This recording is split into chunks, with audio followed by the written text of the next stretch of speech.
I'm 92 years old, and I've buried 11 friends in the last 15 years. 11. I stood at 11 funerals. I watched 11 families fall apart. I saw 11 different ways to die. And I'm going to tell you something that might upset you. 10 of them died badly, suffering, scared, unprepared. One of them died well, peaceful, ready, smiling. The difference wasn't luck. The difference wasn't money. The difference was preparation. My name is Eleanor. I'm 92. I live in a small apartment in Portland, and I walk without a cane. I take no medications except a vitamin D supplement. I cook my own meals. I manage my own finances. I'm not special. I'm not blessed with good genes. I'm just prepared, and I learned what preparation means by watching my friends who weren't. Let me tell you about Margaret first. She died 5 years ago at 87. Margaret was my college roommate. We stayed friends for 65 years. Smart woman, taught high school English for 40 years, but she refused to prepare for old age. Oh, she said, Eleanor, I'm not thinking about that morbid stuff. I'm living in the moment. Margaret stopped exercising in her 60s because her knees hurt. By 75, she couldn't get off the floor. By 80, she needed a walker. By 85, she was in a wheelchair, not because of disease, because her muscles had atrophied. She was weak, and when you're weak, everything becomes dangerous. A cold becomes pneumonia. A stumble becomes a broken hip. Weakness kills you slowly. The last 2 years, Margaret was in a nursing home. She hated it. She'd call me crying. Eleanor, I feel like a prisoner. I can't do anything for myself. She died of pneumonia after a fall, but what really killed her was that she stopped moving 20 years earlier. Her body forgot how to be strong, and when old age came, she had nothing left to fight with. Then there was Robert, died at 89, 3 years ago. Robert was my husband's best friend, brilliant engineer, made good money, saved nothing, spent everything. And nice cars, nice dinners, nice vacations. He said, You can't take it with you, Eleanor. I said, No, but you'll need it while you're here. Robert's wife died when he was 82. He had no savings, no plan. His kids had to scramble to pay for everything. He ended up in a Medicaid facility, not the nice kind. The kind where they're understaffed and overworked, and nobody has time to care. He died alone on a Tuesday afternoon. A nurse found him 3 hours later. Or that's what happens when you don't prepare financially. You lose your choices. You lose your dignity. But let me tell you about Dorothy. Dorothy died 2 years ago at 88, and Dorothy smiled. I was there. I held her hand. She smiled. Let me tell you why. Dorothy and I met in a water aerobics class when we were both 70. She'd just retired from nursing. First thing she said to me, Eleanor, I've seen too many people die badly. I'm going to die well. I thought she was morbid, but she wasn't morbid. She was practical. Dorothy did 3 things that the other 10 didn't do, and these 3 things are why she died smiling while the others died suffering. Listen carefully, because this could be the difference between a good death and a bad one for you. First thing Dorothy did, she kept her body functional, not fit, not strong. Functional. She didn't go to the gym. She didn't run marathons. She did the minimum required to keep her body working every single morning, even when she was 85. And even when she was 87, Dorothy did the same routine. 10 minutes. That's it. But she never missed a day. She called it her independence insurance. Chair squats, 10 repetitions. She'd stand in front of her kitchen chair, sit down, stand up, 10 times, every morning. Do you know what this does? It keeps your leg muscles working. It keeps you able to get up from a toilet, get up from a chair, get up from a bed. The day you can't do this is the day you lose your independence. Wall push-ups. And 10 repetitions. Hands against the wall, lean in, push back. This keeps your upper body strong, strong enough to open jars, strong enough to lift a pot, strong enough to catch yourself if you start to fall. Most old people, they fall and break bones because they can't catch themselves. Their arms are too weak. Dorothy's arms were strong until the end. Standing on one leg, 1 minute each side, she'd hold on to the counter, lift one foot, balance. This saved her life twice. Or once when she slipped on ice, once when she tripped on a rug. She didn't fall. Why? Because her balance was trained. Her body knew how to adjust. Most 85-year-olds fall because their balance is gone. They never practiced it. Dorothy practiced every morning. That's it. 3 exercises, 10 minutes, every single morning for 18 years. Chair squats, wall push-ups, one-leg balance. She was never athletic. She just refused to be weak. And that refusal kept her independent until 3 days before she died. Compare that to Margaret. Margaret said, "My knees hurt, I can't exercise." So she stopped, and then she couldn't walk, and then she couldn't stand, and then she needed 24-hour care, and then she died. Miserable. Dorothy's knees hurt too. She did the exercises anyway, and she stayed independent. Second thing Dorothy did, she planned her decline. This is the part most people avoid. They don't want to think about it. And Dorothy thought about it constantly. She said, "I'm not going to burden my children. I'm going to make this easy for them." And she did. When Dorothy was 75, she made a binder, a big 3-ring binder. She called it her death binder. It had everything: her will, updated every year, her health care directive, specifying exactly what she wanted and didn't want, DNR order, do not resuscitate. She didn't want to be kept alive on machines. She wanted to go naturally. Financial documents, and every account number, every password, every asset. Her kids knew exactly where everything was: insurance policies, social security information, deed to her house, titles to her car, everything organized, labeled, easy to find. Funeral arrangements, prepaid. She picked the funeral home, picked the casket, picked the flowers, wrote her own obituary. She even picked the songs for the service. Her kids didn't have to make a single decision. They just had to show up and grieve. No stress. Why, no fighting, no confusion. And here's the thing nobody talks about. She updated this binder every single year. Every birthday, she'd sit down, go through it, make changes, update account numbers, update wishes, update contacts. It took her 3 hours once a year. That's it. 3 hours, and it gave her children the gift of a peaceful transition. Compare that to Robert. Robert had nothing, no will, no instructions. His kids spent 6 months fighting over everything. They had to hire lawyers, and they had to go to court. They stopped speaking to each other for 2 years, and all of that while they were grieving.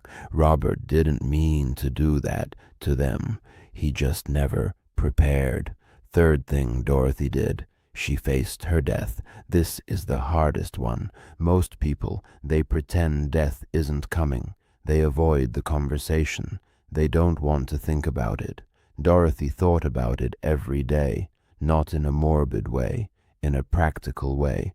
When Dorothy was diagnosed with pancreatic cancer at 86, the doctor said, "We can try chemo, maybe buy you 6 months." Dorothy said, "No thank you, I've had a good life, I'm ready." Her kids freaked out. "Mom, you have to fight." She said, "I'm not fighting, I'm accepting. There's a difference." She didn't do chemo. She didn't do radiation. She went into hospice care, at home, in her own bed, with her family around her, and for the last 2 months of her life, she was fully present. No brain fog from medications, no nausea from treatments, and no false hope. Just presence, just peace. She spent those 2 months saying goodbye, properly. She called every person who mattered. She wrote letters. She told stories. She laughed. She cried. She made sure everyone knew they were loved. She tied up every loose end, and when the end came, she was ready. I was there. It was a Thursday morning. Her kids were there. Her grandchildren were there. She was in her bed, in her own bedroom, surrounded by family. She opened her eyes. She looked at each person. She smiled. She said, "Thank you. I love you all." She closed her eyes. 3 breaths. Gone. Peaceful. Ready. Smiling. That's a good death. That's what preparation looks like. Now compare that to the others. Let me tell you about Helen. Helen died at 85 after fighting cancer for 3 years. Chemo, radiation, surgery, clinical trials. She was miserable, sick, weak, suffering. Why? Because she couldn't accept that she was dying. She kept fighting, and the fighting destroyed the time she had left. She died in a hospital, drugged, confused, in pain. Her family was traumatized. They watched her suffer for 3 years, for nothing. She died anyway. Or James. James died at 91 last year. Massive stroke. Lived for 2 weeks in ICU. Machines breathing for him. Feeding tube. Catheter. No consciousness. His kids had to decide whether to pull the plug. He never told them what he wanted. They fought about it. One son said, "Turn off the machines." One daughter said, "Keep trying." They ended up in mediation. Can you imagine fighting in a hospital hallway while your father is dying on machines? That's what happens when you don't prepare. You force your family to make impossible decisions without guidance. I've watched 11 people die. 1 died well. 10 died badly. The difference was preparation. Physical preparation, financial preparation, emotional preparation. Dorothy did all 3. The others did none, and the results speak for themselves. So here's what I'm going to tell you. I don't care how old you are, 50, 60, 70, 80. Start preparing now, today, because I promise you, the time to prepare is not when you're sick. It's not when you're falling. It's not when you're dying. It's now, when you're still strong enough to build the foundation. Physical preparation starts today. I don't care if your knees hurt. I don't care if you're tired. I don't care if you think you're too old. Do these 3 exercises every single morning. And chair squats, 10 reps, wall push-ups, 10 reps, 1 leg balance, 1 minute each side. That's 10 minutes. 10 minutes to keep your independence. 10 minutes to keep your dignity. 10 minutes to avoid ending up like Margaret, helpless in a wheelchair, hating every day. Do you know what the #1 predictor of nursing home admission is? It's not dementia. It's not disease. It's the inability to get up from a chair. That's it. If you can get up from a chair, you can live independently. And if you can't, You need 24-hour care. Dorothy could get up from a chair until 3 days before she died. She was 88. Margaret couldn't get up from a chair at 78. 10 years of misery, all preventable. Financial preparation starts today. I don't care how much money you have. Organize it. Make a binder, physical or digital. I don't care, but make one place where everything lives. All your accounts, all your passwords, all your documents. Update it every year. Tell your kids where it is. This is not morbid. This is kind. You're giving them the gift of clarity during the worst time of their lives. And if you don't have money, make a plan anyway. Medicaid planning, long-term care insurance if you can afford it, prepaid funeral if possible, something, anything, because dying costs money, and if you don't plan for it, your family pays, not just financially, emotionally. I watched Robert's kids fight for months over who would pay for what.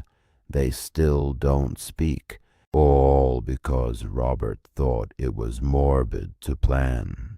Emotional preparation starts today. Have the conversation with your kids, with your spouse, with whoever will be there at the end. Tell them what you want. Do you want every possible treatment, or do you want comfort? Do you want to die at home or in a hospital? Do you want to be kept alive on machines, or do you want to go naturally? Write it down. Make it legal. Healthcare directive, DNR, if that's what you want. Give copies to your doctor, and give copies to your family.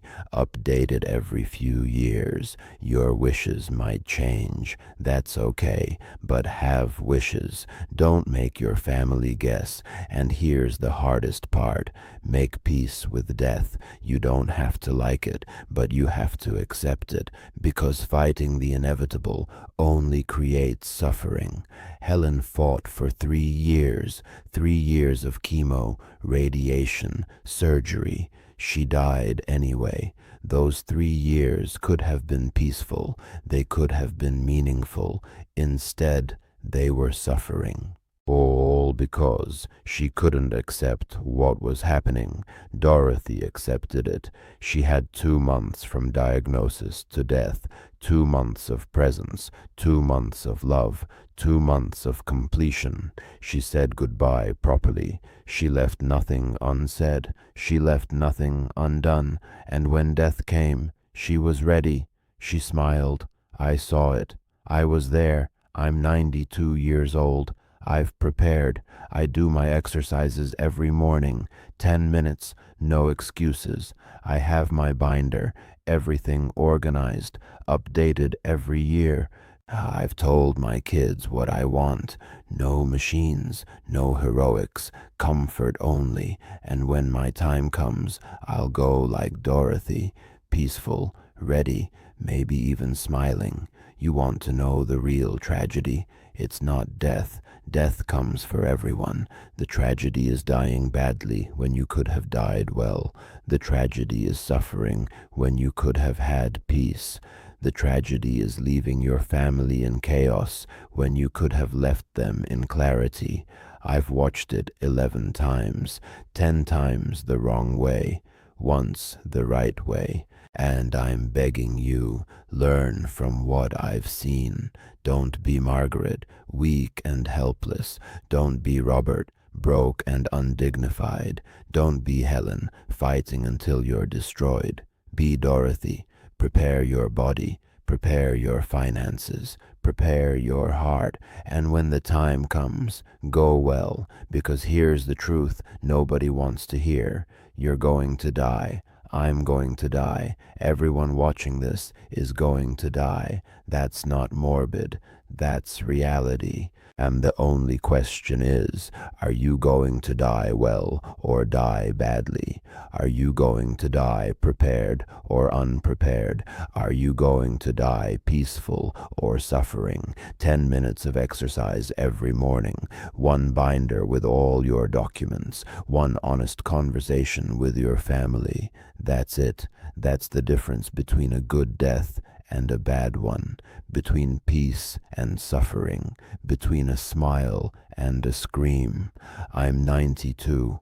I'm prepared, and when my time comes, I'm going to go like Dorothy, with my affairs in order, with my body as strong as I can keep it, with my family knowing exactly what I want, with nothing left unsaid, with peace in my heart. Don't wait. Don't think you have time. Margaret thought she had time. Robert thought he had time. Helen thought she had time. They were all wrong. The time to prepare is now, before you're sick, before you're weak, before it's too late. Start today. 10 minutes of exercise, one afternoon organizing documents, one conversation with your family. That's all it takes, and it could mean the difference between dying like Dorothy, peaceful and smiling, or dying like the others, suffering and unprepared. I've seen both. Trust me, you want to die like Dorothy, so start preparing today, right now. Your future self will thank you. Your family will thank you. And when the time comes, you might even smile.